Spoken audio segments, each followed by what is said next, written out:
You're standing on a construction site. The concrete is being poured. The cranes are swinging. The crew is moving with purpose. And somewhere in the middle of all that chaos, there's a person holding a clipboard. They're not swinging a hammer. They're not driving a nail. But they might be the most important person on that site. That person is a quantity surveyor. And here's the thing about quantity surveyors. Nobody really knows what they do. But every single person in construction depends on them. Because the quantity surveyor is the one who turns a pile of bricks and a stack of drawings into actual money. They're the ones who make sure the project doesn't go bankrupt.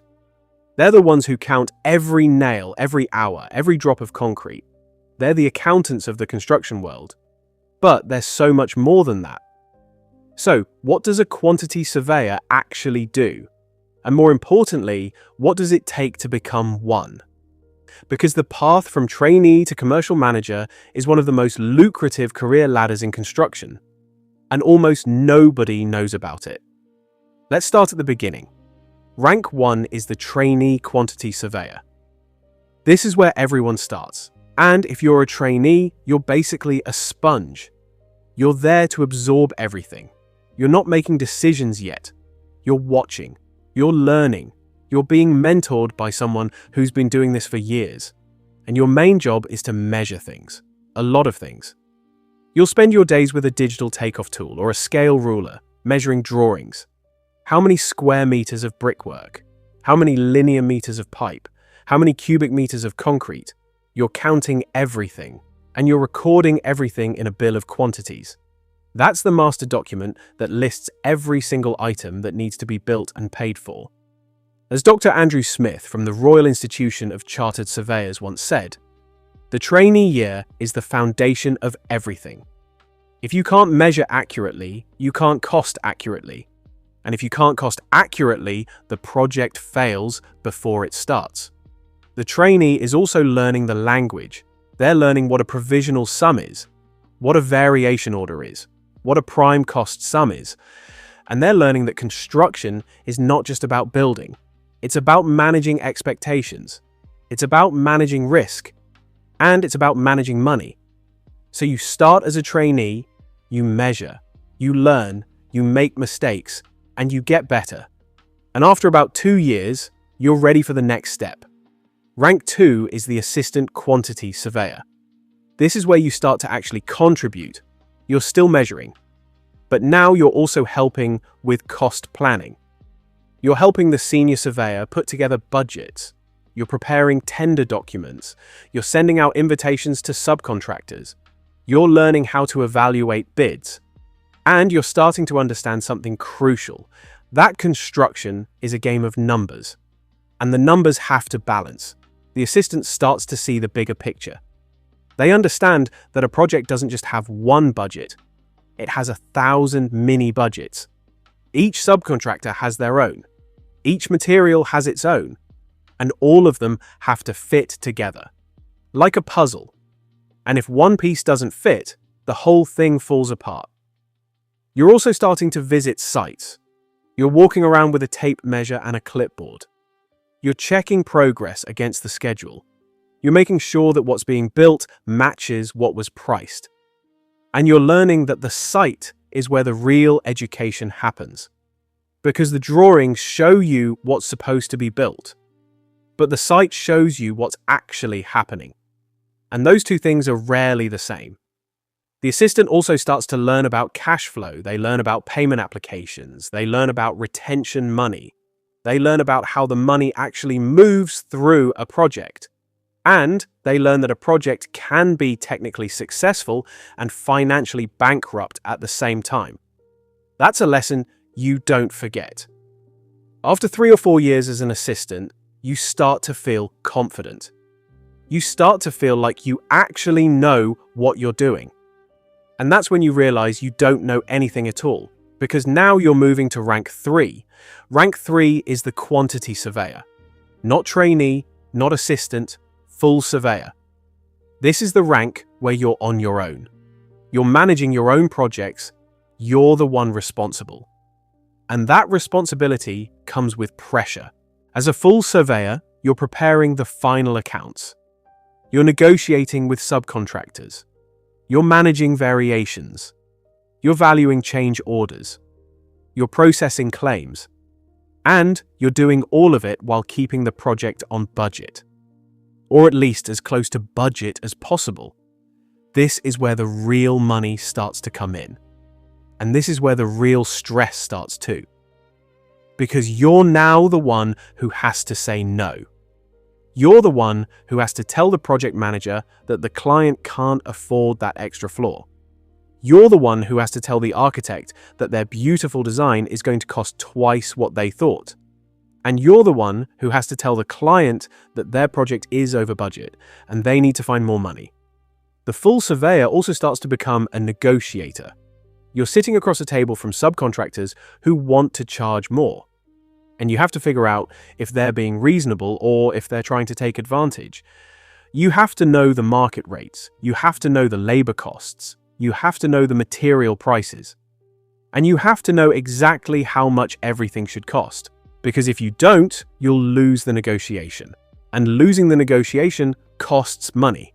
Real money. A study by the Construction Industry Research Board found that quantity surveyors at this level, who have strong negotiation skills, save an average of 8% on subcontractor costs. 8% on a $10 million project is $800,000. That's not pocket change. That's the difference between profit and loss.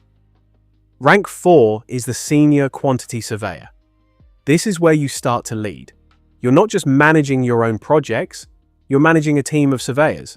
You're mentoring the trainees and the assistants. You're reviewing their work. You're teaching them what you learned the hard way. And you're making sure the whole department doesn't burn down around you. As a senior surveyor, you're also doing something new. You're getting involved in the early stage of projects, the feasibility stage, the pre-construction stage. You're working with developers and investors. You're giving them cost advice before they even buy the land. You're telling them whether a project is viable. And that's a huge responsibility, because if you get it wrong, someone could lose millions. This is where you really start to understand the business of construction. You're not just counting costs, you're managing risk, you're figuring out what could go wrong and building that into the budget.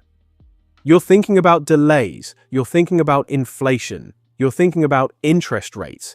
You're thinking about all the factors that could blow a project off course, and you're planning for them. The senior surveyor also starts to get involved in disputes, and construction is full of disputes. Clients argue with contractors. Contractors argue with subcontractors. Everyone argues with everyone, and the senior surveyor is often the one who has to step in and sort it out. Sometimes with a settlement, sometimes with mediation, sometimes with formal adjudication. It's not always pretty, but it's always necessary. Rank 5 is the commercial manager. This is the top of the ladder for most quantity surveyors. And this is where the real power is. The commercial manager isn't just managing one project, they're managing the entire commercial strategy of a company or a large division. They're looking at the big picture. The commercial manager is responsible for the profitability of the business, not just one project, the whole business. That means they're looking at margins, they're looking at overheads, they're looking at the pipeline of future work. They're deciding which bids to pursue and which to walk away from.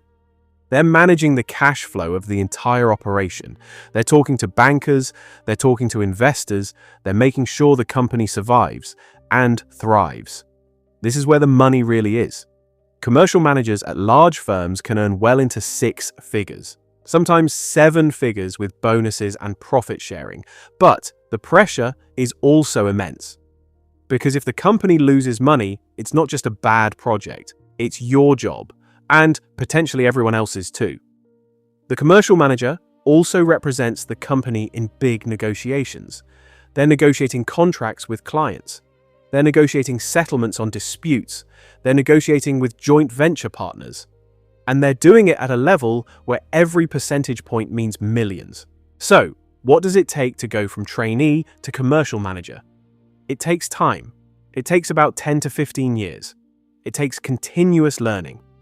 In the UK, most quantity surveyors get chartered status through the Royal Institution of Chartered Surveyors. That takes about 3 years of professional development. It takes exams, it takes interviews, it takes demonstrating that you're ready for the responsibility, and it takes a certain mindset. You have to be good with numbers. But you also have to be good with people. You have to be able to communicate complex financial information to people who don't speak the language. You have to be able to manage conflict. You have to be able to stay calm when everything is falling apart. As a construction economist named John Bennett once wrote, the quantity surveyor is the financial conscience of the project. And he was right, because everyone else on the project wants to build more, build faster, and build bigger. The quantity surveyor is the one who asks the uncomfortable question, how are we going to pay for it? So where does this all leave you? If you're a homeowner, you might think you'll never need a quantity surveyor. But you absolutely can hire one directly. And you should. Because your own QS as a client is the only person on your side of the table. They're the reason your project stays within budget. They're the reason the costs don't spiral out of control. They're the reason your builder can't just charge you whatever they want. They check every quote, every variation, every final account, so you don't pay a penny more than you should. If you're a contractor, you need a good quantity surveyor more than you need a good project manager, because a project manager can keep the schedule on track. But a quantity surveyor keeps the money on track. And money is the only thing that matters at the end of the day. If you're a student considering a career in construction, you should seriously look at quantity surveying. It's not the glamorous job. You won't be on TV. You won't design beautiful buildings. But you'll be the one who makes sure those buildings actually get built, and you'll be well paid for it. Because here's the thing about quantity surveying. It's one of the few careers in construction where the demand always exceeds the supply. Good surveyors are rare. Great surveyors are even rarer.